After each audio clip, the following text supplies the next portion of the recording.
You simpan dulu. Simpan dulu sebagai jaminan. So lepas saya punya anak-anak ternakan ni besar, saya bagi hadiah dengan kamu. So mereka pun bersama lah malam tu Tapi pelik jugalah, macam Judah ni tak kenal dengan menantu sendiri kan. Kita sangka baiklah, mungkin gelap lah kan. So lepas beberapa bulan dengar berita Tamar ni telah melakukan perkara yang tak baik dan mengandung. So dia ingat dia telah jadi pelacur ke apa semua kan. So Judah ni dia ketua kampung. Dia kata, pergi tangkap perempuan tu, bawa dekat aku. Okay. Orang suruhan Judah ni pergi jumpa Tamar ni nak tangkap dia.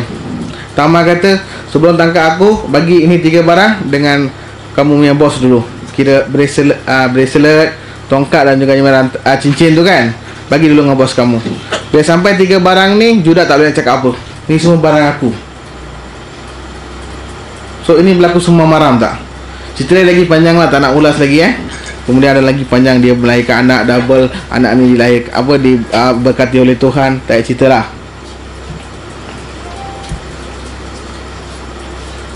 Pornografi. Ini kamu semua mesti suka.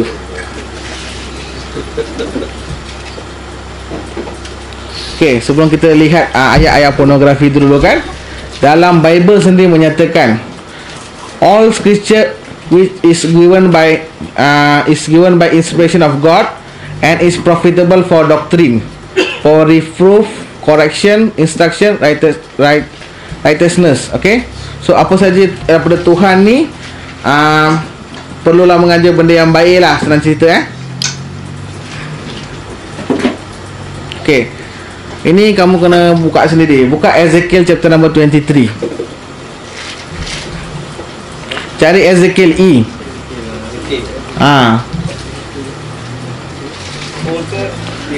Ezekiel dekat Aul. Boleh cari dekat alphabetical order kat sebelah, doktor. Dapat tak E, Ezekiel? Okey, yang sama dengan doktor 491. Buka chapter number 23, 23.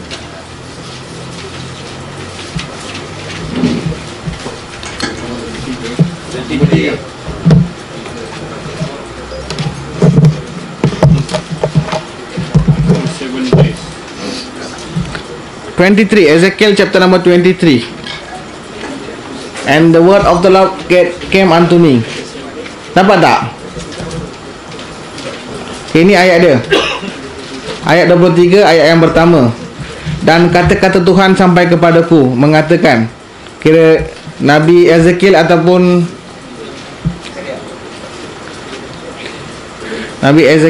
Nabi Zulkifli. Ni orang Kristian punya lah ataupun dikatakan sebagai Nabi Zulkifli lah, ada buku dia. So dia mengatakan apa? Dan kata-kata Tuhan datang kepadaku, kira macam dia terima wahyu lah. Dapat tak kamu nampak tak cerita dia? Ke nak bahasa Melayu? Datanglah firman Tuhan kepadaku. Siapa nak baca boleh baca, tapi jangan hayati sangat Cuba tengok apa yang ditulis kat sana.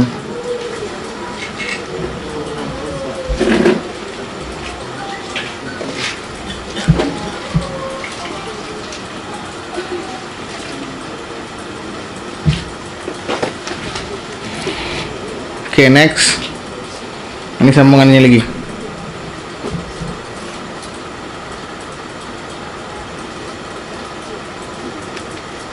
Wah, semua diam kusyuk. Okay, apa yang kamu nampak tadi tak sama dengan apa yang saya nampak sebenarnya. Kamu hanya nampak tentang cerita-cerita lucah kat sana tu kan. Okay, tapi apa yang saya nampak, cuba tengok ayat-ayat yang di highlight tu. Tuhan kata, datanglah firman Tuhan kepadaku. Lepas tu dia kata, mereka aku punya. Tuhan kata 2 orang perempuan yang bersundalan kat Mesir tu, mereka ni aku punya. Tuhan kata. Dia ulang balik, ya aku punya.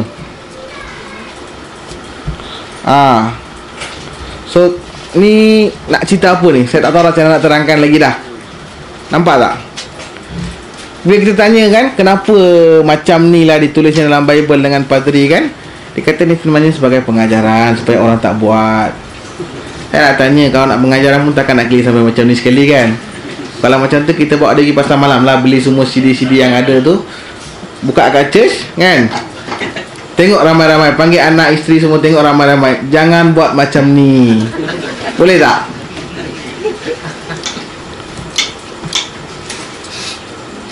Okey. Ni antara dia punya percangan-percangan dalam ni kan. Setakat ni ada tak siapa-siapa rasa macam nak pening-pening ke tengok baca Bible?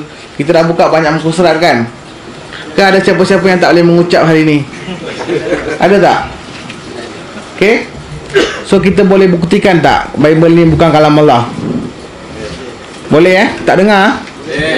Okey, boleh, alhamdulillah. So ini kita nampak adanya percangan-percangan masalah-masalahnya kan. Tapi tak dinafikan ada sedikit ayat-ayat tauhid ataupun kata-kata sedikit kata-kata Tuhan masih lagi terkandung dalam Bible ni.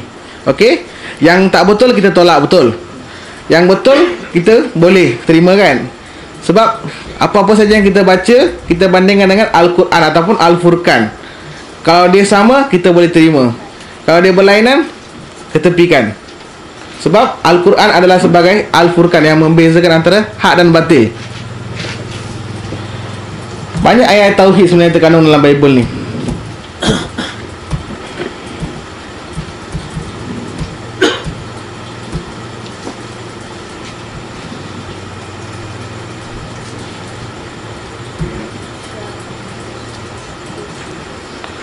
Okay, contohnya kalau kita tengok kan, surah An-Nisa surah keempat ayat ke-48, Allah forgives not setting up partners with him. Okay, kata apa? Allah tidak akan mengampunkan dosa syirikan dalam Quran tulis surah An-Nisa surah keempat ayat ke-48 kan. Perkara yang sama juga ditulis dalam Bible. Exodus chapter number 20 verse number 3 to 5, Deuteronomy chapter number 5 verse 7 to 9. Apa saja yang di atas langit, di dalam air atau di atas tanah, kamu tidak seharusnya sembah ataupun tunduk, kerana aku Tuhan kamu, Tuhan yang maha jealous, sebut apa? Maha cemburu. Nampak tak? Ada lagi. Dan orang Kristian percaya Jesus sebagai Tuhan kan. Setakat ini belum lagi jumpa ayat yang mukamat ataupun clear, kita panggil KTI kan, yang clear daripada Bible yang mengatakan Jesus kata dia tu Tuhan. Kebanyakan ayat yang mereka gunakan adalah ayat-ayat mutasyabihat dalam Bible. So kira macam salah tafsir lah kebanyakannya. Jesus kata apa? John chapter 20 verse number 17. Don't cling to me, Jesus said, for I haven't yet ascended to the Father, but go find my brothers and tell them I am ascending to my Father and your Father, my God and your God. Jesus kata apa? Bapa aku, bapa kamu, Tuhan aku, Tuhan kamu. Betul. So dia memang acknowledge he as the God lah, the only one. Ada lagi. Ini dah Jesus cakap dalam bahasa Israel. Syama Israelu Aduna ilahi Aduna ahud. Dengarlah wahai orang-orang Israel, Tuhan kamu, Tuhan yang satu. Kalau yang sini dia punya anak murid lah. Anak murid dia Peter bukan Paul, Joseph. Okay, Peter ni anak murid dia, macam Sayyidina Abu Bakar bagi Nabi Muhammad SAW lah. Okay, anak orang kanan dia. Dia kata apa? Dengarlah wahai orang Israel, okay, Tuhan telah mengantar Jesus, okay, of Nazareth dengan melakukan banyak mukjizat dan perkara-perkara yang wonders and signs. Melalui dia akhirnya macam Jesus ni melakukan mukjizat ni melalui bantuan Tuhan. Siapa kata? Peter kata. Tengok apa yang Jesus kata pula. Bila ditanya dengan Nabi Isa AS kan, bilakah hari kiamat? Nabi Isa kata apa? Tak ada siapa tahu bila masanya. Okey, apa yang akan berlaku. Malaikat pun tak tahu, anaknya pun tak tahu, hanya bapa saja tahu. So orang Kristian kata Jesus ni dia bukan tak tahu, dia merendah diri. Kita nak tanya, Merendah diri itu bagus, betul tak? Tapi apa beza merendah diri dengan menipu? Bila tanya tahu ke tak tahu, patut jawab kan? Ini bukan masalah merendah diri, ini masalah menipu kan, kalau dia kata tahu kan? Betul tak?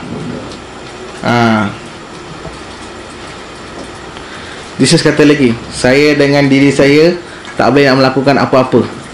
I by myself can do nothing. Lagi. Okay, biasa pernah dengar tak masalah isu Allah nak gunakan ke tak nak gunakan? Pernah dengar tak? Kalaulah orang Kristian gunakan Allah ganti sebagai Tuhan kan? Okay, dalam Bible dia, my father tu tukar kepada Allah lah kan? Dia kata apa? Allah is greater than me, Jesus kata. So macam ni orang Kristian goyang akidah ke orang Islam goyang akidah? Kalau nak tahu, orang-orang Kristian dekat Arab telah menggunakan Allah dalam kitab tulisan mereka lebih 1100 tahun yang lalu. Setakat ni tak ada ulama daripada Arab yang kata tak boleh gunakan Allah. Pernah dengar tak? Okay, tak nak ulas isu ni lah Okay, surah Al-Ikhlas ada dalam Bible. Mark chapter 12 verse number 29. The Lord our God, the Lord is one. Allahu Samad kan, eternal God, Deuteronomy 33:27. Tuhan tu tak boleh dilihat kan, God is spirit. Lepas tu no one hears his voice nor sees his form. Lepas tu yang paling best, Hosea chapter 11 verse number 9. Aku Tuhan bukan manusia. Tuhan sendiri dah kata dah dalam Bible terang-terangan, I'm not a son of man to repent, I am God not man. Macam mana?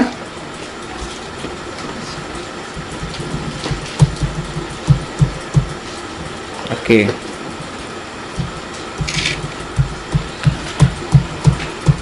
Ini tentang tauhid tadi, tapi sebenarnya ada lagi banyak ayat, tak sempat kita nak ulas Kita just go through, relax je. Okay, ini antara beberapa persamaan amalan-amalan Nabi Isa alaihissalam dengan orang-orang Islam. Okay, contohnya khatan. Luke chapter 2 verse number 21. Nabi Isa alaihissalam pada hari ke-8 selepas dia dilahirkan, dia berkhatan dan kemudian baru dinamakan Jesus. Okay, yang ini sama dengan amalan Islam ke dengan amalan Kristian? Kalau kita tengok syariat lama, Nabi Ibrahim alaihissalam dalam Genesis chapter number 17 verse number 14. Okay, Genesis chapter number 17 verse number 14, Allah berfirman kepada Nabi Ibrahim alaihissalam selepas lahirnya Ismail dalam Bible bukan cerita Quran ini dalam Bible. Selepas ini setiap anak yang lahir dalam keluarga kamu, katankan dia, dan setiap hamba-hamba lelaki yang kamu ada, katankan mereka. Ini adalah tanda perhubungan antara kau dan aku. Syariat lama dah, Nabi Ibrahim lagi dah. Nampak? Lepas tu puasa. Nabi Isa alaihissalam berpuasa 40 hari. Kalau kita baca Bible, pada hari ke-40 tu dia sangat-sangat lapar. Luke chapter 4 verse number 2. Jom boleh tak? Sama-sama tengok balik yang pasal khatan ni, biar bagi sama-sama mahir. Okey, jom sama-sama buka Luke Surat 615. 615. Okey. Luke 615. Surah nombor 2 kan? Ayat 1. Ya. Baca. Ayat On the 8th day. 1. Surah nombor 2. Jumpa? No, mencahaya tu. Ya. Ada. Bukan surat 615. Yang ni lain. Yang ni dia yang tu 615. Yang ni kena cari Luke. Ayat Ayat 21. Ada, jumpa. Baca. Talapi. Ayat 21. Chapter number 2 verse number 21. Jesus. Ya, yang tu. Baca. 21. Di satu. Ada. Jesus is presented in the 8 days later, when the baby was circumcised. 8 Yes. days later, when the baby Was circumcised. Sunat. He was. Sunat lah. Name Jesus. He was named Jesus. So Nabi Isa selepas lahir 8 hari dia dikhatamkan dan kemudian dinamakan Jesus. Nampak? Tapi Kristen sekarang tak sunat ya? Tidak ada. Tak ada. Tak ada. Mana tak ikut lah. Kalau ada pun mungkin yang medical reason lah. So tu yang kita tanya. Sekarang dekat dunia ni siapa yang ikut syariat Nabi Isa AS yang berkhatam tu? Even ortodoks sekali pun. Orthodox tu ada sebab dia ada pecahan-pecahan dia kan. So yang tu Katolik tak lah. Katolik tak ada sebab saya bekas Roman Katolik memang tak ada. Protestan pun tak ada. Iban sunat lah. Iban sunat. Iban Iban sunat. Tapi sebab medically sebenarnya sunat tu bagus. Dan dia bukan sunat, dia dinamakan khatan. Kalau sunat nanti orang pening, wajib ke sunat? Nama dia khatan ataupun khitan kan? Khitan. Okey. Kemudian salam kalau buka Luke chapter 24 verse number 36. Luke chapter yang dekat sana lah, chapter yang sama. Buku yang sama, chapter 24, dua chapter lepas tu, chapter 24 verse number 36. Okey.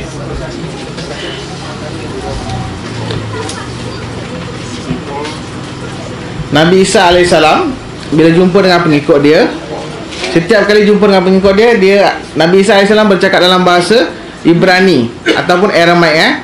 Bahasa Aramaik dengan bahasa Arab ni kita panggil sister languages, bahasa adik-beradik So ada persamaan sikit-sikit. So, setiap kali Nabi Isa AS jumpa dengan pengikut dia akan cakap Shalom Alaikum.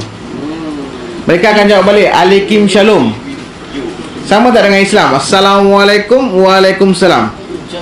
Buku surat 635. 635. Ada. Ayat 36. Ayat 36 right? Standing there among them. Peace be with you. To say. Ayat 36. Peace be with you. Kita translate bahasa Arab lah tu. Assalamualaikum kan? Peace. With you.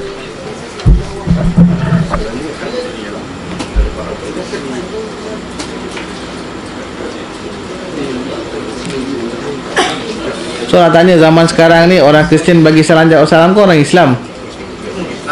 Nampak tak? Sujud. Nabi Isa AS bila dia berdoa dengan Tuhan, Lebih haram. Leviticus. Ya.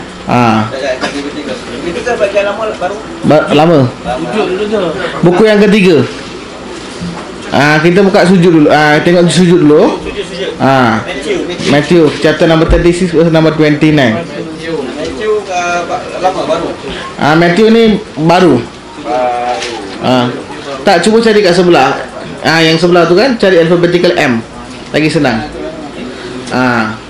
Kalau tengok Matthew, Nabi Isa AS bila berdoa, dia sujud kepalanya. Matthew chapter 36 verse number 29. Jesus put his face flat on the floor. Dia sentuh dahi dia di atas lantai dan berdoa. Kalau kamu tengok ibadat orang Kristian zaman sekarang, susah jumpa dia orang sujud. Maksimum dia orang sujud pun sujud atas meja. Lebih daripada tu dia tak turun bawah lagi dah. Sampai 28 ni. Dia sebenarnya sampai 28 saja. Tak apa. Matthew. So, Bible ni sentiasa diubah. Masalah. Buka 26 30 39 sampai 28 saja kan. 39 ada tak? 39 tak ada 1 minit bagi saya. Matthew.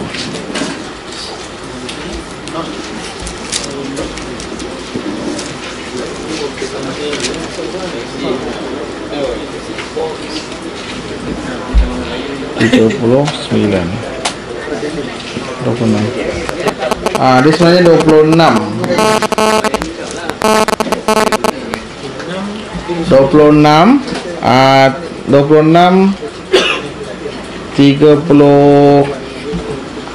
9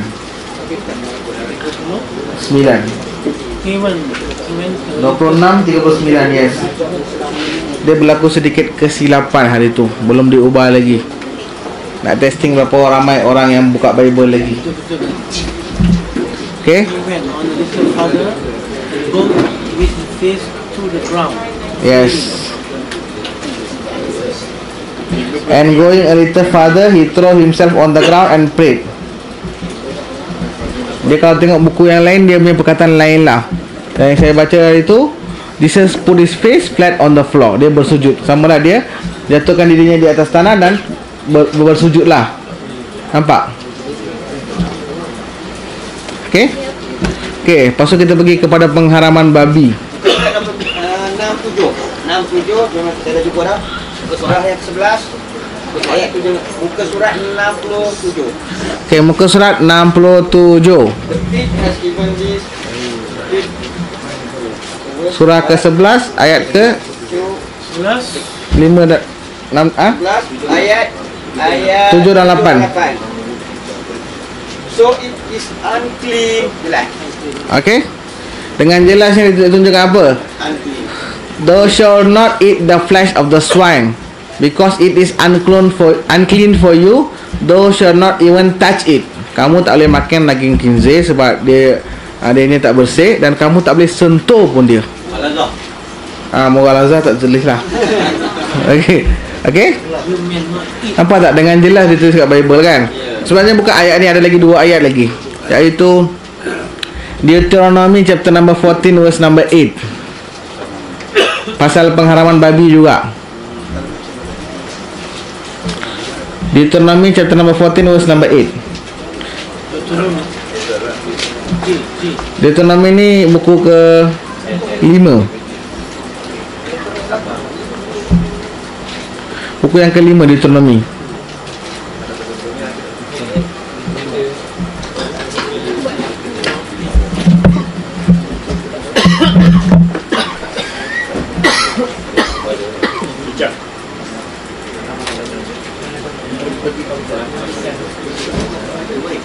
Dapat tak? Deuteronomy chapter number 14. Ah. 8.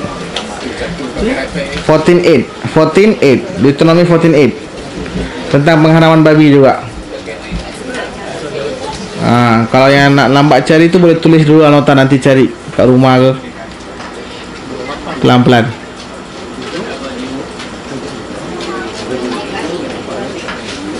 Siapa yang dapat? And you may not eat the pig. Ni satu, ada lagi satu. Isaiah chapter number 65 verse number 2 to 5. Ini sebenarnya perbahasan tentang babi panjang lagi. Dia akan ambil masa 5 minit. Buka Isaiah chapter number 65 verse number 2 to 5. Okay. Dapat tak nombor dia? Halo, dah tidur ke? Okey. So setakat ni kita dah tengok 3 ayat tentang pengharaman babi dalam Bible kan. So sini semua pakar-pakar hadis dan Quran kan. Bagi saya dalil daripada Quran, ayat mana yang mengatakan tentang pengharaman khinzir dalam Quran? Siapa boleh bagi?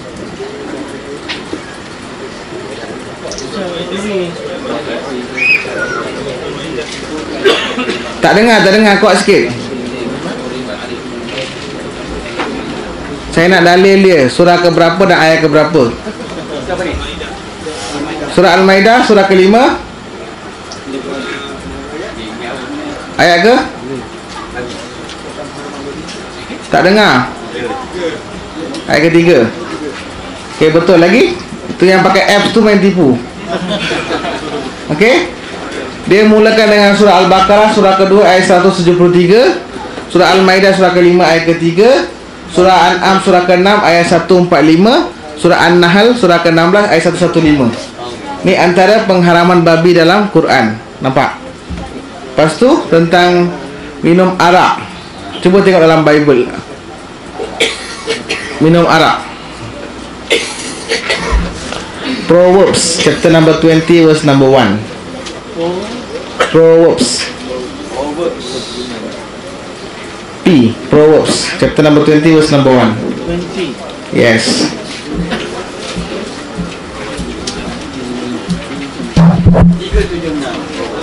Chapter Surat 376 sama-sama.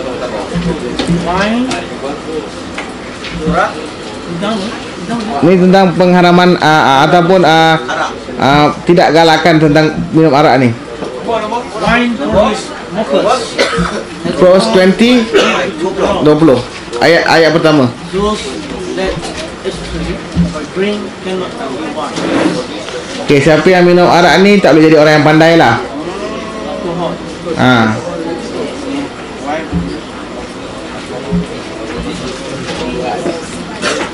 Okey, yang dapat tu tukar. Ephesians chapter number 5 verse number 18. Ephesians E. Kita nak tengok betul-betul kan yang ini? Kalau nak tengok ala kadar boleh. Saya habiskan sekarang juga. Ni kalau balik lambat mak bapak tak marah Oh, okey, tak ada masalah tu. Takut anak-anak pula marah balik lambat. Ephesians chapter number 5 verse number 18. Number 18.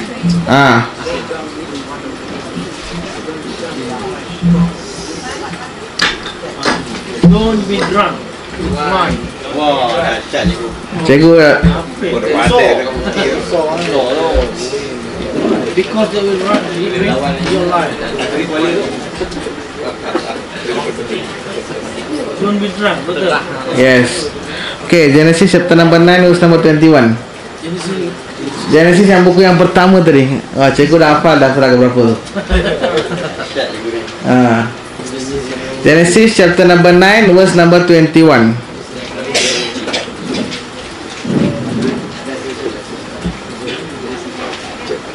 Turn number 1. 21, 9:21.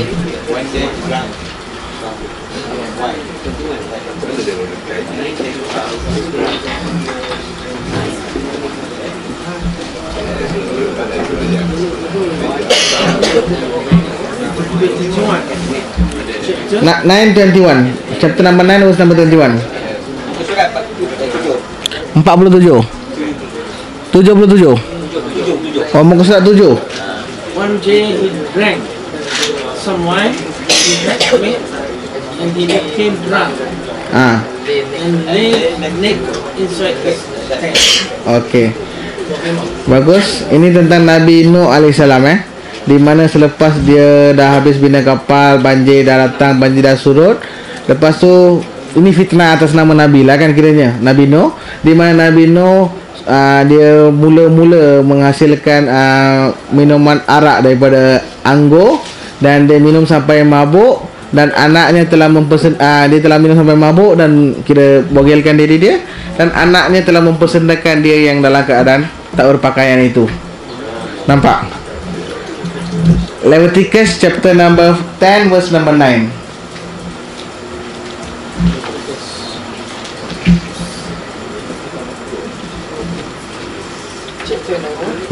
Chapter number 10 verse number 9.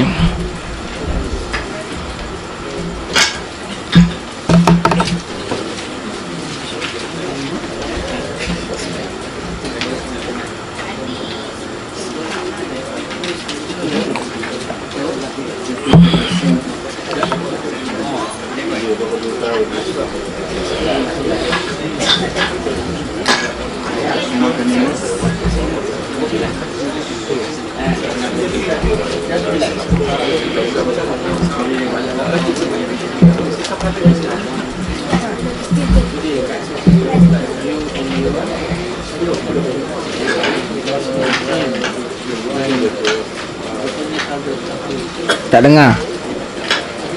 You and your descendants must never drink wine or any other alcoholic drink before going into the tabernacle. If you do, you will die. Nampak? Jangan minum arak, kalau tidak kamu akan mati kan. Okey, ini semua daripada Bible lah, 4 ayat yang utama ni lah. setakat ni yang saya kaji dapat 4 ayat ni je lah. Okey, macam biasa bagi saya ayat Quran pengharaman Arab.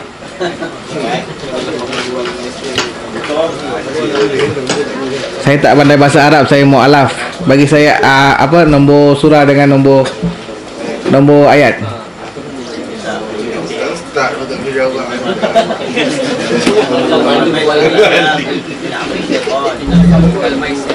Okey, kalau tak tahu tak apa, saya bagi nombor hafal. Surah Al-Baqarah surah kedua ayat 219. Ini permulaan turun tentang pengharaman arak, di mana arak itu lebih banyak keburukan daripada kebaikannya. Allah tak terus haramkan arak, dia pelan-pelan, sebab memang kebiasaan orang Arab minum arak ni satu hobi mereka. So kalau terus berhenti minum arak, banyak yang tak masuk Islam lah kiranya kan. So ini memang sunnatullah, di mana perlahan-lahan, gradually. Okay. Lepas tu surah An-Nisa surah keempat ayat 43. Berlaku semasa salah seorang sahabat, masa dia mabuk solat, baca ayat dengan salah, so turunnya ayat di mana jangan solat dalam keadaan mabuk. Betul. Lepas tu yang last sekali, surah Al-Maidah surah kelima ayat 90 dengan 91. Sesungguhnya Al-Maidah surah kelima ayat 90 dengan 91. Sesungguhnya minum arak, judi, tilir nasib ni adalah amalan syaitan. Nampak? Kalau kita belajar sirah, bila turunnya ayat ni, dikatakan Madinah banjir dengan arak. Sahabat-sahabat yang dengar ayat ni terus dituangkan tempayan-tempayan isi arak tu, dan ada sahabat-sahabat yang tengah minum terus jatuhkan ataupun kira buang arak yang tengah minum tu. Ingat, cuba kita fikirkanlah kan berapa tegurnya iman mereka ni. Sebab minum arak ni satu ketagihan yang besar, sangat susah nak lepaskan. Ni bekas peminum arak juga. Okay, bukan senang nak lepaskan ketagihan arak ni. Sebab tu sampai sekarang satu dunia, kalau kita tengok orang-orang barat menghabiskan bermilion-milion duit nak pulihkan orang-orang yang ketagih arak ni. Dia bukan perkara yang mudah. Okay. Kemudian tentang pemakaian hijab, buka 1 Corinthians chapter number 11 verse 5 and 6. 1 Corinthians chapter number 11 verse 5 and 6. Kita ada beberapa ayat dalam Bible tentang pemakaian hijab, cross dressing dan semuanya lah. Kiranya macam yang ni saya terangkan dulu, di mana seseorang perempuan tu haruslah menutup kepalanya. Jika dia tak tutup kepala, dia telah memalukan dirinya. So oleh kerana dia tidak menghormati dirinya, lagi baik dia botakkan kepala dia. Oleh kerana botakkan kepala tu sesuatu yang memalukan diri dia, lagi baik dia tutup kepalanya. Ayat dia bunyi macam itulah. Tutup kepala. Kalau tidak botak tak bagus, lagi baik tutup kepala. Nampak? Pemakaian tudung ataupun pemakaian hijab lah, tutup kepala. Sepatutnya kena. Dapat tak? Lepas tu 1 Timothy chapter number 2 verse number 9. 1 Timothy chapter number 2 verse number 9. Siapa yang dapat boleh baca kuat-kuat sikit.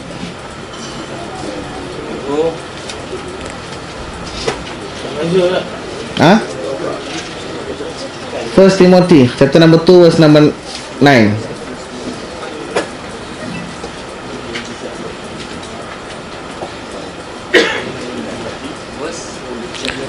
Chapter 2 verse number 9. Sebab kalau ikut slide ini tak banyak, saya kasih lebih sikit.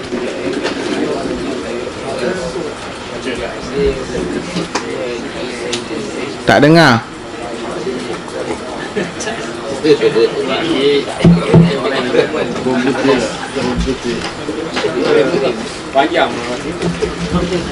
Just tengok maksud dia je lah. And I want women to be modest in their appearance. They should wear decent and appropriate clothing and not draw attention to themselves by the way they fix their hair or by wearing gold, or pearls or expensive clothes. Nampak tak? Ini larangan. Okay, dress moderately. Jangan tunjukkan kamu punya perhiasan. Okay, seorang perempuan tu haruslah pakai dengan decent. Tu kira hijab lah kan. Hijab tu tutup aurat lah kan. Betul tak? Hijab bukan bermaksud kepala saja. Betul tak? Lagi satu, Deuteronomy chapter number 22 verse number 5. Deuteronomy buku ke-5 chapter 22 verse number 5.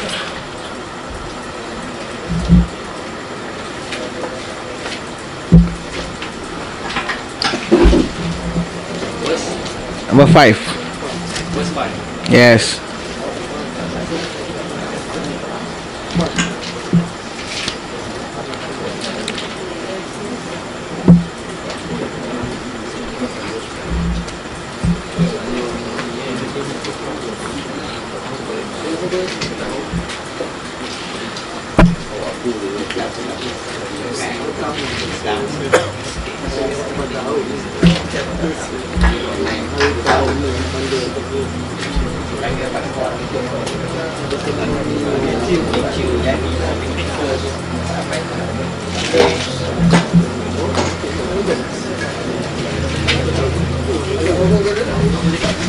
Dapat tak?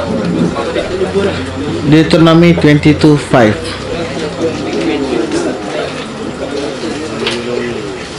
Ada bening kan? Bening. A woman must not Yes. A woman must not put on men's clothing, and a man must not wear woman's clothing. Anyone who does this is detestable in the sight of the Lord God. Nampak tak? Lelaki tak seharusnya pakai pakaian wanita, wanita tak seharusnya pakai pakaian lelaki. Ni yang Bible ajak. Tapi nampak macam dia follow tak? Tak nampak kan? Okay, yang last kali tu insya-Allah. Okay? James chapter number 4 verse number 15.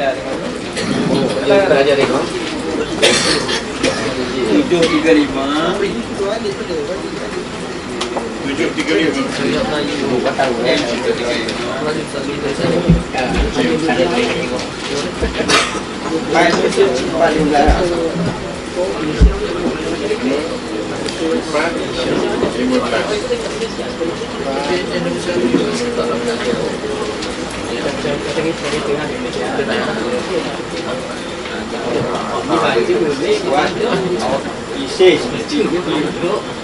the Lord wants us to, we will live and finish all that.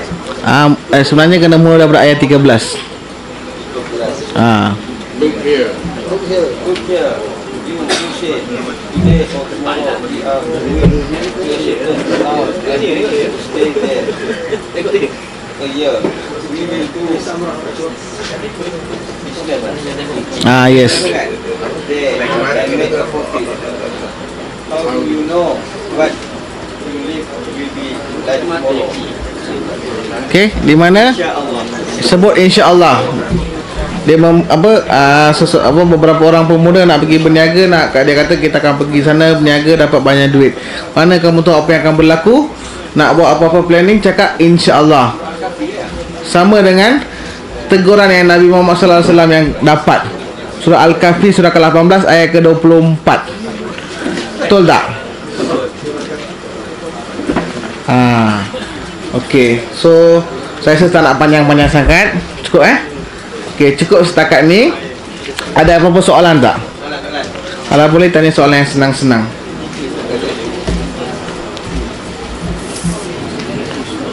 Ya? Ini dalam filem-filem barat tu macam Peter Pan, Star Wars, yang ambil daripada Bible. Bukan semula, ada setengah-setengah lah. Sebab dalam Bible ni kalau kita tengok ada macam-macam cerita. So ada setengah-setengah ambil daripada sini, ada setengah-setengah tu inspirasi mereka sendirilah. Tak boleh cakap semua lah kan. Ada sikit lah.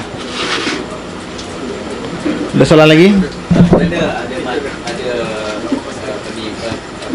Belajar tingkat tahu tentang perkembangan pemasukan orang non-Muslim kepada Islam ni.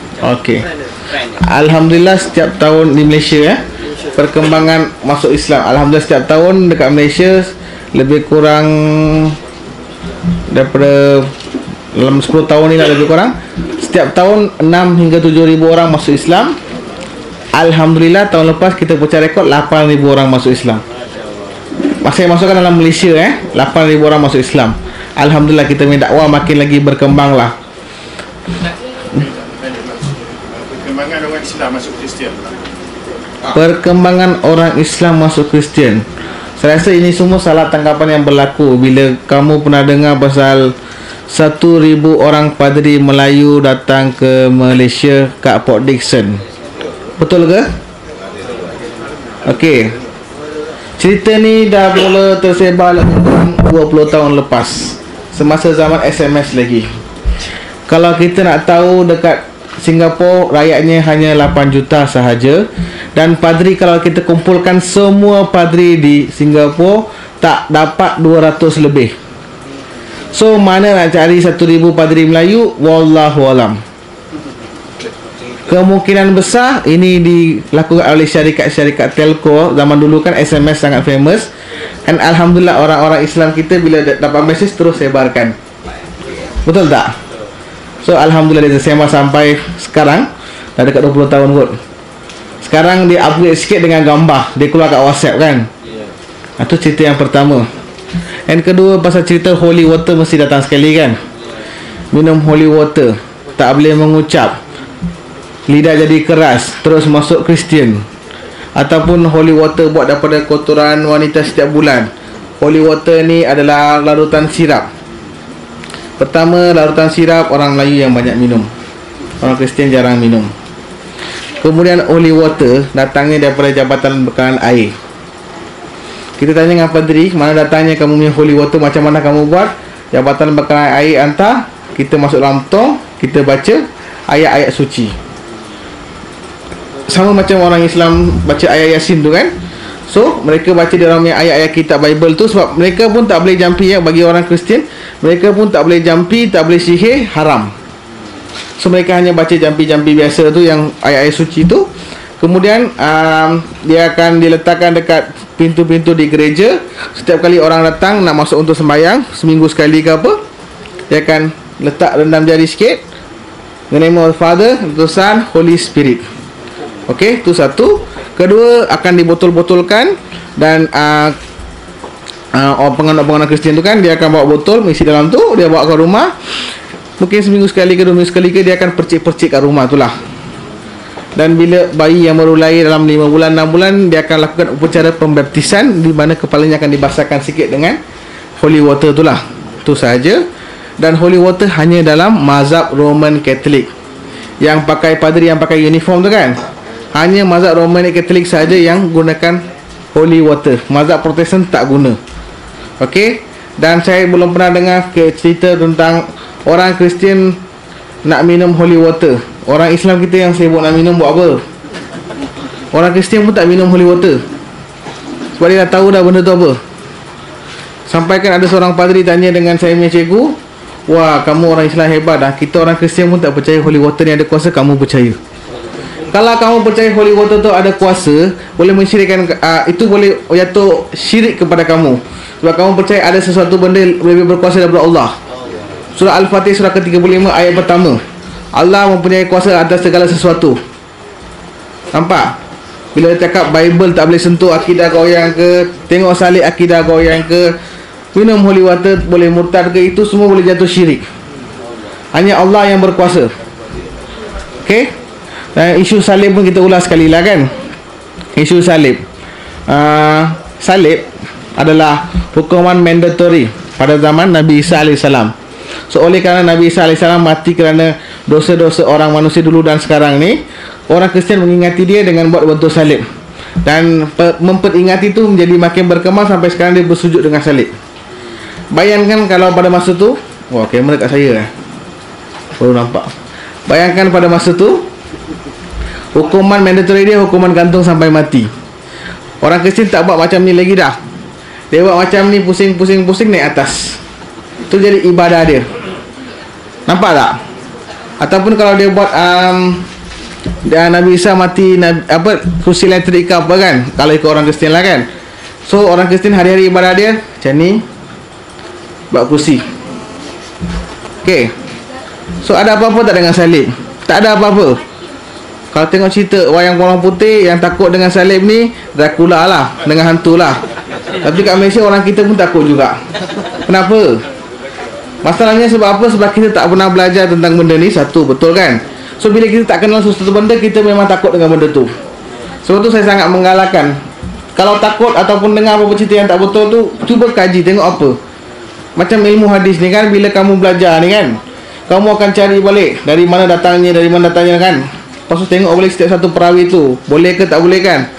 Benda yang sama kamu apply dalam hidupan seharian kamu tu. Setiap berita yang kamu terima tu, tanya. Contohnya doktor cerita dengan saya, doktor tu pernah dengar tak, pernah jumpa tak dengan orang tu, cerita tu sahih ke tak sahih? Betul tak? Bila seseorang tu bercakap di luar bidang mereka, kemungkinan besar salah.